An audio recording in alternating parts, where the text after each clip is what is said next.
2006 मधील मुंबई उपनगरीय लोकलमधल्या स्फोटांच्या तपासाला मोठा धक्का। सगळ्या दोषींची निर्दोष मुक्तता। मुंबई सत्र न्यायालयाचा निकाल हायकोर्टाने फिरवला। 5 फाशी झालेले आणि 7 जन्मठेप मिळालेले सगळे दोषी निर्दोष।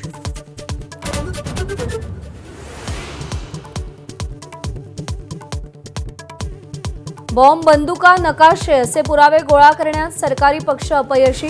स्फोटांसाठी वापरलेल्या बॉम्बचा प्रकार शोधण्यातही सरकारला अपयश।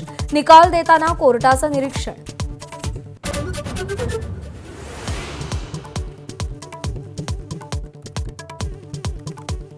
कृषी मंत्री माणिकराव कोकाटे आणि सूरज चव्हाणांची राष्ट्रवादीकडून गंभीर दखल। योग्य कारवाई करणार असल्याचं सुनील तटकरेंकडून स्पष्ट।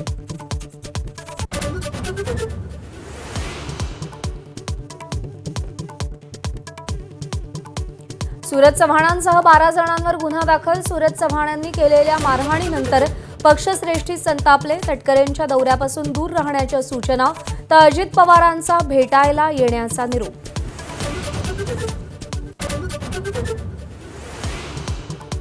राष्ट्रवादीचे युवक काँग्रेसचे अध्यक्ष सूरज चव्हाण यांच्याकडून मारहाणीवर दिलगिरी व्यक्त। छावा संघटनेच्या विजय घाडगेंची भेट घेणार असं स्पष्टीकरण। सूरज चव्हाणांच्या गुंडगिरीवर चौफेर टीका झाली।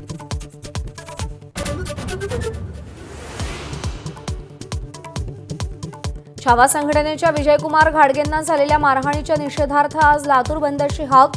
सूरज चव्हाण यांच्यावर गुन्हा दाखल करण्याची मागणी। मनोज जरांगे, रविकांत तुपकर, बच्चू कडूंनी घाडगेंना फोन केला।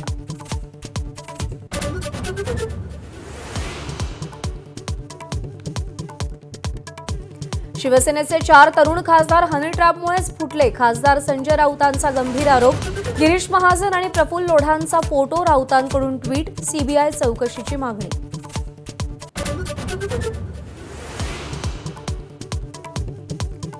संसदेच्या पावसाळी अधिवेशनाची सुरुवात प्रचंड गदारोळानं। लोकसभेत ऑपरेशन सिंदूरवर चर्चेसाठी विरोधक आक्रमक।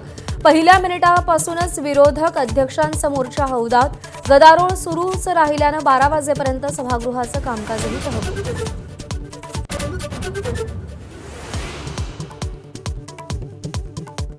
पावसाळी अधिवेशन हा विजयोत्सव। पंतप्रधान मोदींचे गौरवोद्गार। ऑपरेशन सिंदूरमध्ये 100% यश मिळाल्याचं नमूद।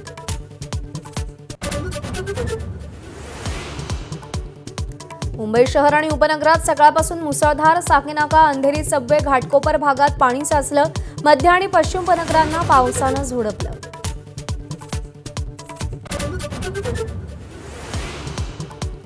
बीडमध्ये चुकीचं बांधकाम झालेल्या 3 कोटी रुपयांचा पूल अखेर जमीनदोस्त। दिशा चुकल्यानं पूल पाडावा लागला। रेल्वे विभागाच्या अभियंता आणि ठेकेदारांच्या गलथानपणामुळे पैशांची माती।